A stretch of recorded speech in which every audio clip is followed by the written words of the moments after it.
Assalamualaikum warahmatullahi wabarakatuh. Di sini kami kelompok 12 akan mempresentasikan tentang pengenalan manajemen pemasaran. Perkenalkan, nama saya Jitana Faul Fikri. Di sini saya sebagai moderator dan juga pemateri 1. Dan ada teman saya yang bernama Puri Kania Rakisha sebagai pemateri kedua. Yang pertama, saya akan menjelaskan tentang pengertian manajemen pemasaran. Manajemen pemasaran adalah sebuah rangkaian percobaan, proses pelaksanaan, pengawasan, serta pengendalian pemasaran suatu produk agar sebuah perusahaan bisa mencapai target secara efektif dan efisien. Manajemen pemasaran bertugas sangat penting dalam sebuah perusahaan karena dapat meraih target pasar yang diinginkan dan mendapat lebih banyak konsumen. Yang kedua adalah prinsip-prinsip manajemen pemasaran. Itu ada 5 jenis. Yang pertama target market, yang kedua engagement, yang ketiga conversion, yang keempat analitik, dan nomor 5 marketing teknologi. Yang pertama adalah target market. Target market atau penargetan pasar berarti mengembangkan para pelanggan potensial dengan jalan mengetahui siapa saja yang berinteraksi dalam proses pembelian, serta peran dan bagaimana tanggung jawab mereka yang sebenarnya. Yang kedua, engagement atau interaksi. Itu adalah tentang bagaimana cara Anda dalam menjangkau orang yang tepat dan pada waktu yang tepat pula. Seperti contohnya menjangkau mereka dengan cara penyampaian yang tepat, dengan konten yang tepat, melalui media yang tepat, dan menggunakan berbagai macam panduan aktivitas yang tepat. Yang ketiga, conversion, yaitu mengubah pelanggan potensial menjadi pembeli atau seorang pedagang perantara menjadi mitra baru perusahaan. Tergantung kepada bagaimana penempatan usaha-usaha pemasaran pada perbaikan pengalaman pelanggan saat mereka mempelajari berbagai produk dan bagaimana perusahaan Anda serta untuk menyempurnakannya. Yang keempat, analitik.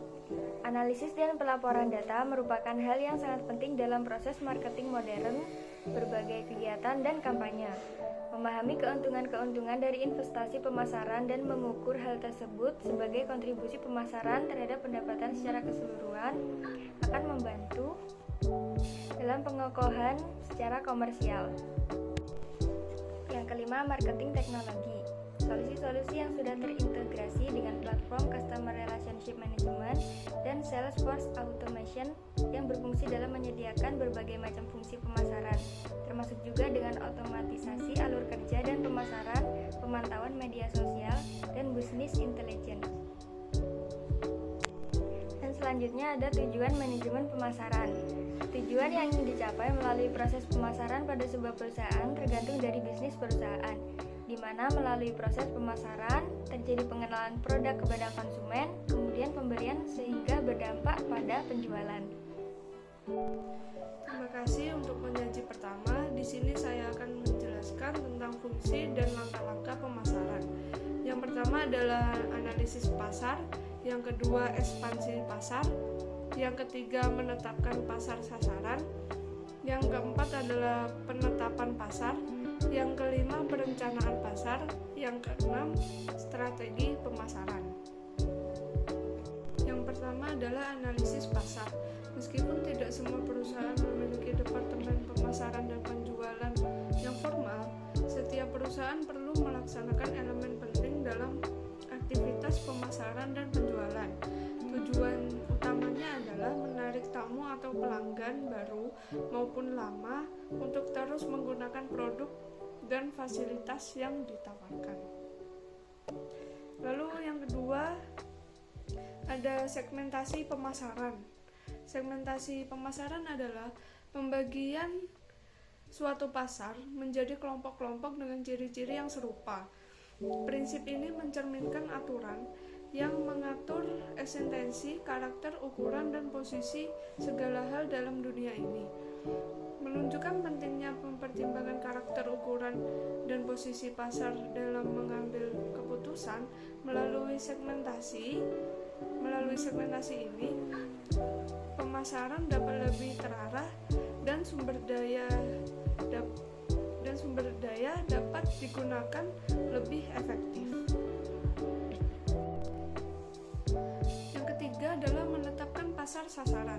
Segala aktivitas terdapat resiko yang pada akhirnya akan mempengaruhi diri sendiri.